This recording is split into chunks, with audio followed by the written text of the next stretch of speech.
حضرت نیچے جو فلیکس مسائل کی لکھی ہوئی عمرے کے بارے میں لگی ہوئی ہے، اس میں لکھا ہے کہ جس آدمی کو مسائل نہیں اور بھول سے کوئی ارکان رہ گیا ہے اس پہ دم نہیں ہے. وہ کہتے ہیں کہ نسیان یعنی غالب ہوا، اگر غلطی سے کوئی اس نے کیا ہے. لیکن جو آمدن کرتے ہیں، حضرت ابن عباس فرماتے تھے ہر حال میں دم ہے، چاہے وہ بھول جائے یا چاہے آمدن کرے.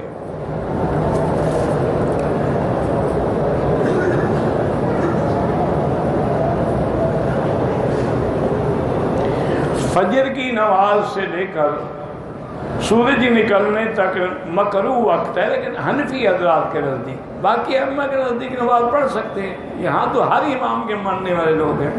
تم کیوں چکروں میں پڑے ہوئے ہو؟ تم خود نہ پڑھو، بعد میں پڑھنا.